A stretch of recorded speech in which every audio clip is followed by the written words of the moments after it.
मंच पर बैठे respectable people from education sector, chairman of this institution, हमारे एजुकेशन अधिकारी, मेरी यूनिवर्सिटी के वरिष्ठ professors, director of some other institutions, teachers of this institution. अभी डॉक्टर साहब ने एक बात बताई कोडैक के बारे में। आप लोगों को एक बात और मैं बताऊंगा, कोडैक के बारे में बड़ी कहानी प्रचलित है कि कोडैक ही थी जिन्होंने सबसे पहले डिजिटल टेक्नोलॉजी अपने यहाँ पे क्रिएट की थी, और अगर वो चाहते तो कोडैक उस डिजिटल टेक्नोलॉजी को अडॉप्ट करता और जिस डेवस्टेशन से कोडैक गया तो शायद अवॉइड कर पाता। लेकिन वो मेंटली इतना अलाइंड थे और इतने कनेक्टेड थे और इतने परसेप्चुअल थे, they were in love with the film rather than the digital technology, that the owners of Kodak, they refused to change. और उसका परिणाम ये निकला कि उनका रिफ्यूजल टू चेंज कि दूसरी कंपनियों ने उसी टेक्नोलॉजी को एम्ब्रेस किया and they left Kodak behind. And this is not a story of only one company, there are thousands of companies in the world. हमारे देश में कई कहानियां हैं, आपने एम्बेसडर का सुना होगा, हिंदुस्तान मोटर्स। हम लोग छोटे थे, ओके साबुन से नहाते थे, जीसीजी टीवी होता था, वेस्टर्न टीवी होता था, हमारे यहाँ पे फिएट कार बिकती थी, हमारे यहाँ पे बहुत सारे ऐसे आप इक्विपमेंट्स, प्रोडक्ट, सर्विसेज देखेंगे जो आज आपको कहीं पे भी नहीं देखने को मिलेंगे। और मुझे बड़ा हर्ष है कि डॉक्टर साहब ने अच्छी बात बताई कि परिवर्तन अगर आप नहीं करेंगे तो एक समय ऐसा आएगा कि जब आप ही परिवर्तित हो जाएंगे, नहीं अगर आप नहीं बदलेंगे तो आप बदले जाएंगे। और राष्ट्रीय शिक्षा नीति की जब बात आ रही है तो आपको ये भी जानना पड़ेगा कि क्यों आवश्यक है राष्ट्रीय शिक्षा नीति। आपने आज यहाँ का जो प्रोग्राम रखा है वो रखा है चैलेंजेस एंड अपॉर्चुनिटीज। तो आपके सामने बहुत सारे लोग बताएंगे आज कि क्या है राष्ट्रीय शिक्षा नीति, परंतु ये जानना बहुत जरूरी है राष्ट्रीय शिक्षा नीति को अडॉप्ट करना, इतने सारे परिवर्तन करना। आप में से कितने लोगों ने राष्ट्रीय शिक्षा नीति पढ़ी है? हाथ खड़ा कर सकते हैं। देखिए, एक या दो लोग या तीन लोग हाथ खड़े कर रहे हैं, इसका मतलब हमने राष्ट्रीय शिक्षा नीति पढ़ी नहीं, हमने सुना है राष्ट्रीय शिक्षा नीति के बारे में। चलिए आप एक बात बताएं, भारत की जीडीपी इस समय कितनी? 6.2 व्हाट? क्या भारत की जीडीपी अभी पिछले 2 महीने पहले 4 ट्रिलियन की हो गई, $4 ट्रिलियन। भारत की जीडीपी दुनिया की जीडीपी का कितना परसेंट है आज? दुनिया भर की जो जीडीपी है, भारत की जीडीपी उस टोटल जीडीपी का कितना कंट्रीब्यूशन है? किसी को आइडिया है? जरूर, ये कोई मैं टेस्ट नहीं ले रहा हूं आपका, मैं सिर्फ एक पॉइंट तक पहुंचना चाहता हूं। हमारी जीडीपी दुनिया की जीडीपी का मुश्किल से 7% होगा। आप में से कितने लोगों ने एक ब्रिटिश इकोनॉमिक हिस्टोरियन को पढ़ा है जिसका नाम है एंगस मैडिसन? उसकी एक पुस्तक है the contours of world economy, और इस कॉन्टूर ऑफ वर्ल्ड इकोनॉमी में वो लिखते हैं दुनिया भर की इकोनॉमीज के बारे में, और फर्स्ट सेंचुरी एडी से लेके 17वीं शताब्दी तक उन्होंने दुनिया की इकोनॉमीज का अवलोकन किया, और अपने अवलोकन के आधार पर आप जानते हैं उन्होंने भारत की इकोनॉमी को कहां पे रखा? भारत की दुनिया की टोटल जीडीपी में भारत का फर्स्ट सेंचुरी एडी में कितना कंट्रीब्यूशन था? अंदाजा लगा सकते हैं? भारत का जीडीपी फर्स्ट सेंचुरी एडी में as per Angus Maddison research was 35%। Imagine for a second, first century AD से चलते चलते 16वीं 17वीं शताब्दी तक ये 35 और 25 के बीच में ऑसिलेट करता रहा। क्या हो रहा था भारत में? और इस रिसर्च के पीछे भी एक इंस्टीट्यूशन है जिन्होंने रिसर्च किया, श्रीनी कल्याणरामन इंस्टीट्यूशन है, साउथ में है, जिन्होंने कहा तो ये हमें समझना पड़ेगा कि भारत का वर्चस्व गिरा क्यों और भारत का वर्चस्व इतना ऊंचा था क्यों। इन सब में एक जो कॉमन फैक्टर है वो है भारत की शिक्षा, शैक्षिक व्यवस्था। दुनिया की सबसे बड़ी से बड़ी जो संस्थाएं थी, शैक्षिक संस्थाएं, वो भारत में होती थी। आपने शुरू में शारदा का, कितने लोग जानते हैं ये शारदा है कौन और कहां पे है? सरस्वती तो हरियाणा में है, शारदा कश्मीर में है। कितने लोग जानते हैं कि शारदा यूनिवर्सिटी होती थी? और यहां जब अपने देश के बाकी हिस्सों में लोग ग्रेजुएट होते थे और कश्मीर नहीं जा पाते थे तो वो कश्मीर की ओर मुख करके बोलते थे, नमस्ते शारदे कश्मीर पूर्वासी। क्यों? क्योंकि शिक्षा का केंद्र था शारदा। अनफॉर्चुनेटली आज वो पाक अधिकृत कश्मीर में है, लेकिन शिक्षा का जिसका आपने शुरुआत जिस गीत से किया, वो शिक्षा का केंद्र भारत में कश्मीर के राज्य के अंदर था। लेकिन केवल शारदा नहीं थी, तक्षशिला, सोमपुरा, उदांतपुरी, वल्लभी, कंठनूर शाला, झगड़ाला, एक से बढ़कर एक हजारों शैक्षिक विश्वविद्यालय, मठ, इंस्टीट्यूशंस। और इनमें कौन आते थे? दुनिया भर से लोग पढ़ने के लिए आते थे, दुर्गम से दुर्गम मार्गों से पढ़ने के लिए आते थे। और उसका परिणाम भारत में जितनी इनोवेशंस हुई, शायद ही दुनिया में इतनी इनोवेशंस कहीं पे हुई है। छोटे सा उदाहरण देता हूं, आप लोग चेस खेलते हैं? खेलते हैं? कितने लोग चेस खेलते हैं? किस देश से आया है ये गेम? भारत से। क्या बोलते थे इस गेम को? शतरंज।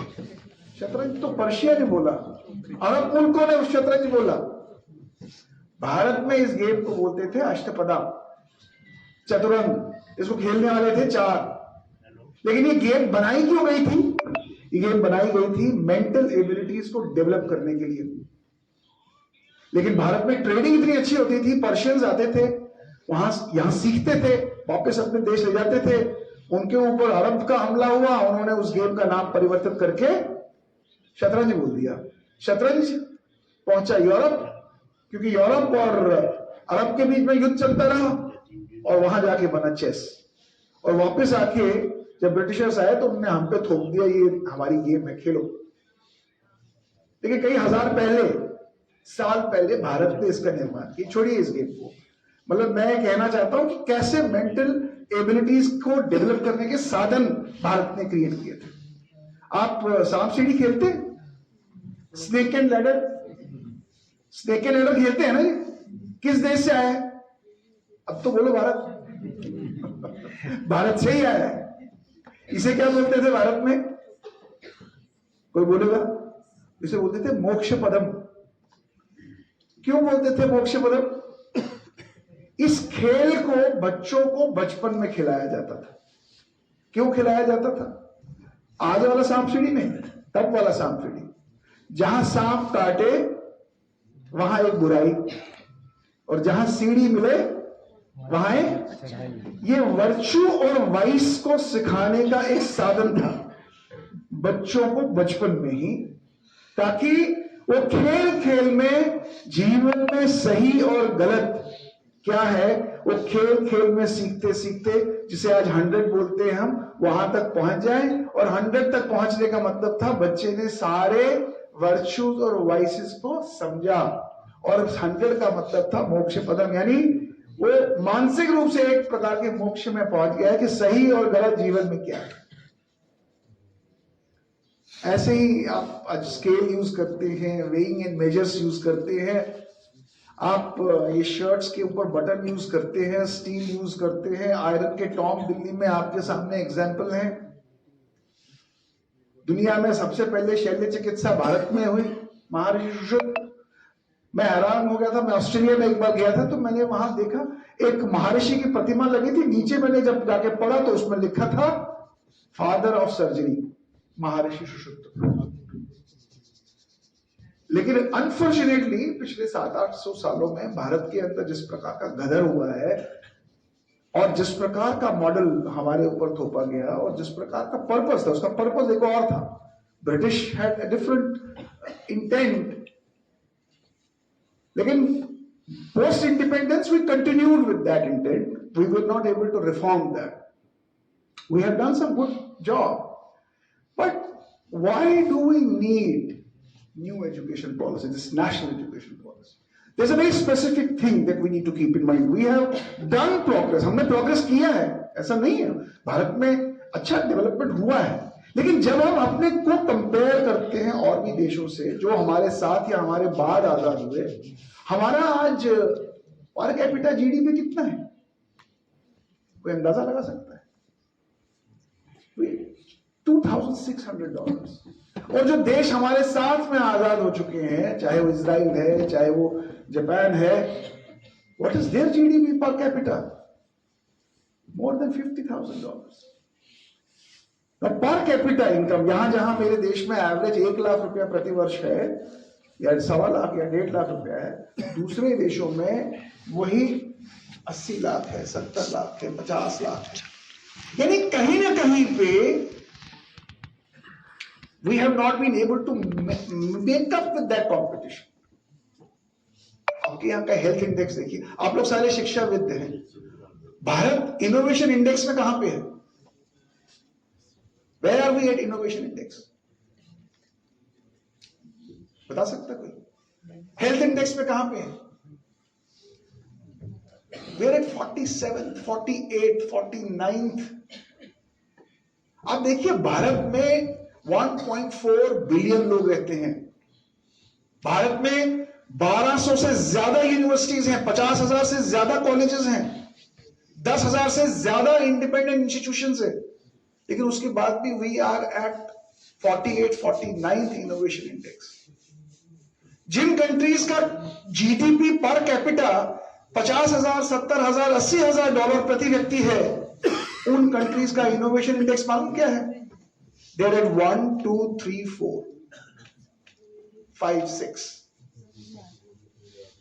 यानी कहीं पे जो शिक्षा जगत के अंदर जो उसका कंट्रीब्यूशन होना चाहिए था, जो भारत में होता था, जिसका आउटपुट भारत को सोने की चिड़िया बना गया था, वो कहीं पे नीचे आ गया है. यानी हमारा जो शैक्षिक आउटपुट है, एजुकेशनल आउटपुट जो है, वो कहीं ना कहीं पे डेटर हो गया. उसका कारण क्या है? कहीं पे डेटेरेशन आई है एजुकेशन के पर्पस में. तो इसलिए आज आप लोगों के सामने राष्ट्रीय शिक्षा नीति एक बहुत बड़ी चुनौती लेके आया. डोंट थिंक कि डिसरप्शन खत्म हो गई है. We are actually entering into disruption. और जिस तरह से जॉब्स बदलेंगे आप उसका अंदाजा भी नहीं लगा सकते.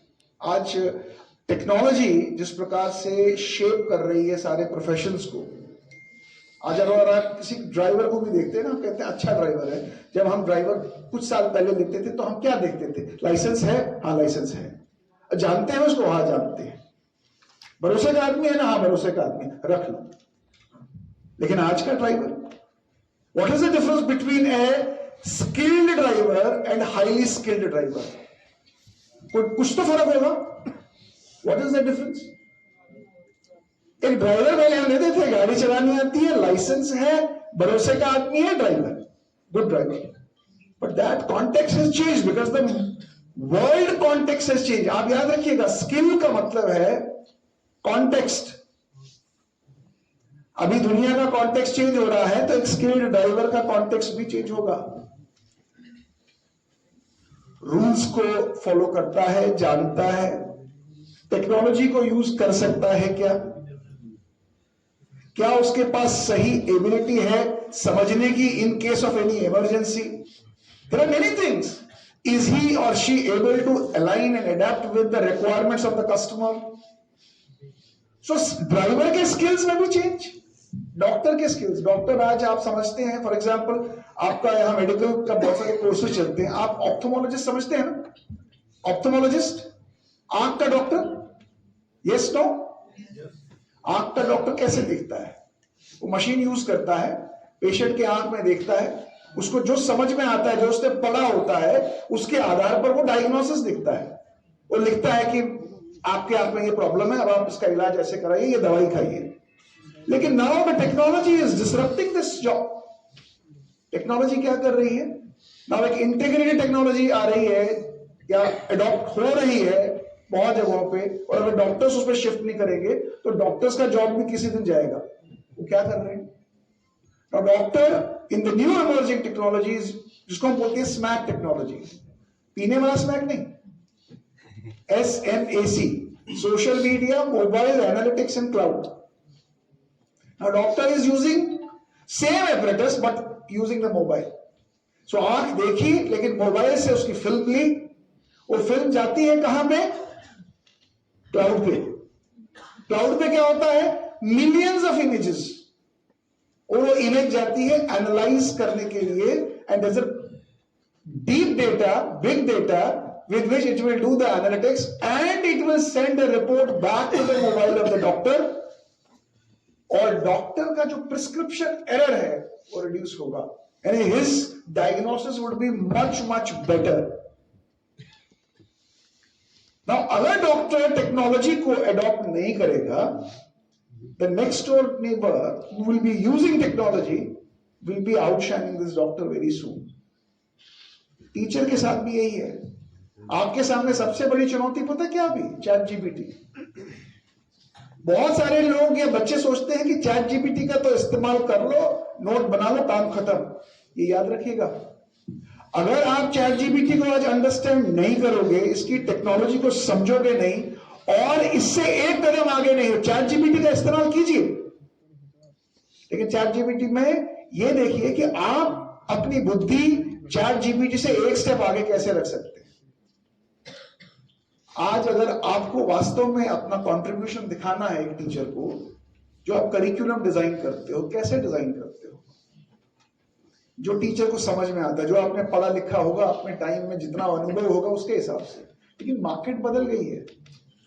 जिस पर्पज से आज आप कोई प्रोग्राम बना रहे हो, वो पर्पज क्या मार्केट की रिक्वायरमेंट या मार्केट की डिमांड को पूरा करता है? अगर आप ये नहीं समझोगे, उसके लिए करना क्या है? आपको अपने कैंपस से बाहर निकलना पड़ेगा, आपको इंटरैक्ट करना पड़ेगा जिनके लिए आपके प्रोग्राम बना रहे हो। आपको यह समझना पड़ेगा कि अगर मैं आज लॉ का प्रोग्राम बना रहा हूं, तो आज बाहर लॉ की दुनिया में डिमांड किस प्रकार की है। आज अगर लॉयर को एक ड्राफ्टिंग भी करनी है, अब उसे दिमाग लगाने की जरूरत नहीं है, the technology is helping him. अब लॉयर का रोल ड्राफ्टिंग का नहीं है, लॉयर का रोल कुछ और चला गया, एडिटिंग का चला गया। वो क्या वैल्यू ऐड कर सकता है उस ड्राफ्ट में? तो इसलिए आप लोग जो टीचर्स यहां बैठे हैं, जैसे उन्होंने क्रिटिकल थिंकिंग के बारे में कहा, या कॉम्प्लेक्स थिंकिंग के बारे में कहा, या क्रिएटिव थिंकिंग स्किल्स के बारे में कहा, आप जब करिकुलम बनाते हैं, आप उसमें क्रिटिकल थिंकिंग के एलिमेंट को कैसे डालते हैं, और कैसे पहले उसको टेस्ट करते हैं कि जो मैंने करिकुलम में प्रोविजन किया, जो भी मैंने इंस्ट्रक्शनल डिजाइन के मेथड्स यूज किए, और जिसके द्वारा मैंने कोई असाइनमेंट बनाई, या कोई मैंने सिमुलेशन बनाया, या कोई मैंने एक्टिविटी बनाई, या कोई मैंने प्रोजेक्ट बनाया, क्या वो प्रोजेक्ट एक स्टूडेंट को क्रिटिकल थिंकिंग या क्रिएटिव थिंकिंग की ओर अग्रसर करेगा कि नहीं करेगा? अगर ये सवाल आप एज टीचर्स नहीं पूछेंगे अपने आप से, जब आप कोई चीज पढ़ाते हैं, मैं जो पढ़ा रहा हूं आज क्लास में, मेरी डॉटर मुझे कहती थी एक बार, आज से कुछ साल पहले, उसने कहा कि इस क्लास में तो मेरा मन नहीं लगता। शी वेंट आउट, वो बाहर आई, बाहर से पढ़ के भी इंडिया आई, उसने मुझे कहा पापा यहां तो कभी पढ़ाई होती ही नहीं थी। मैंने कहा क्यों? बोला क्लास में तो टीचर आता है, अपनी स्लाइड्स खोलता है और पढ़ा देता है। बोला मुझे पहली बार लगा कि मैं पढ़ रही हूं। मैंने कहा डिफरेंस क्या था? बोला टीचर ने कभी पढ़ाया नहीं क्लास में। मैंने टीचर करता क्या था? बोला टीचर तो पढ़ने के लिए दे देता था, कहता था पढ़ के आओ। उसका समय जाता था किस पर? ऐसे क्वेश्चंस डिजाइन करता था टीचर कि क्लास के अंदर लोगों के दिमाग चकरा जाते थे। अगर प्रिपेयर होके नहीं आते तो वो क्लास में डिस्कशन नहीं कर सकते, वो क्लास में डिबेट नहीं कर सकते। तो उसका कहना था कि हमारी लर्निंग तो डिस्कशंस के थ्रू हुई, हमारी लर्निंग तो डिबेट्स के थ्रू हुई, हमारी लर्निंग तो प्रोजेक्ट्स के थ्रू हुई, पढ़ा तो हमने खुद ही। क्योंकि जो काम आज टेक्नोलॉजी कर रही है कुछ वर्ष पहले टीचर करते थे, आज टेक्नोलॉजी उसको रिप्लेस कर रही है।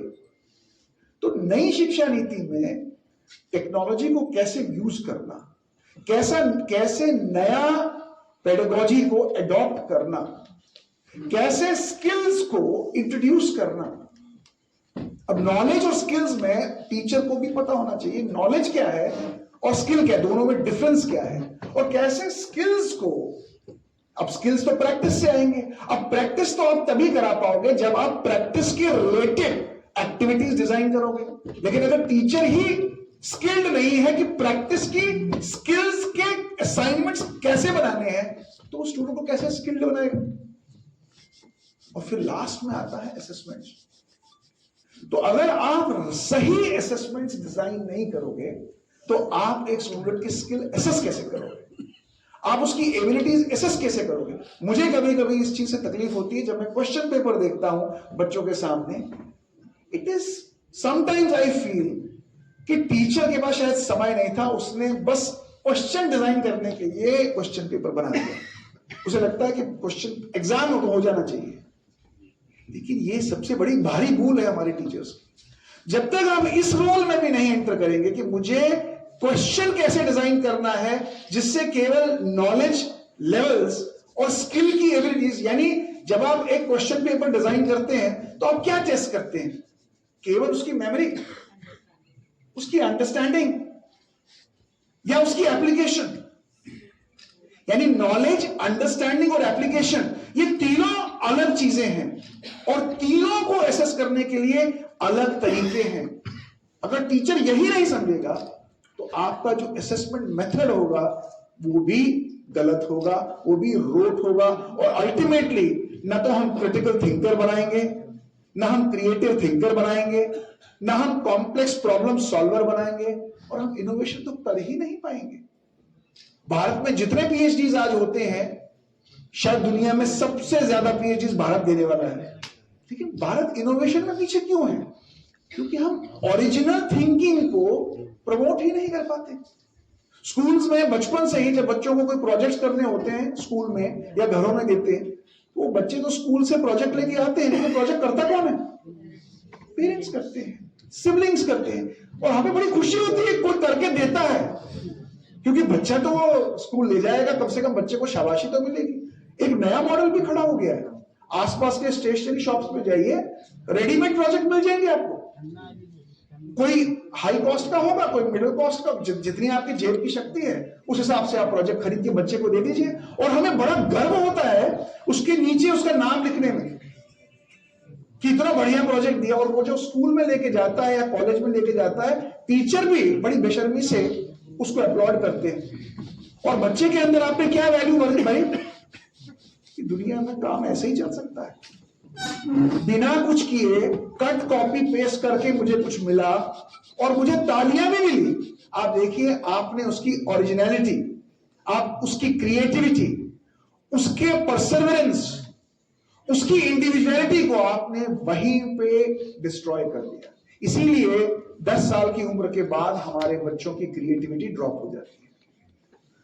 तो मैं आप लोगों को बहुत बहुत बधाई देता हूं कि आपने इतने इंपॉर्टेंट टॉपिक के ऊपर यहां चर्चा रखी है, लेकिन इसे चर्चाओं तक सीमित ना रखें। आप अपनी व्यक्तिगत जिम्मेवारी, हो सकता है आप सब कुछ नहीं बदल सकते, ऐसा नहीं है कि हम भारत में एक दिन में सब कुछ बदल देंगे, राष्ट्रीय शिक्षा नीति एक दिन में सब कुछ बदल देगी, लेकिन आप एज टीचर, आपका बहुत बड़ा रोल है। आप अपने रोल में थोड़ा सा भी अगर बदलाव लाएं, कंफर्ट जोन से बाहर निकलकर थोड़ा सा भी परिवर्तन लाएं, ये भारत 2047 में डेफिनेटली विकसित भारत बनेगा। धन्यवाद।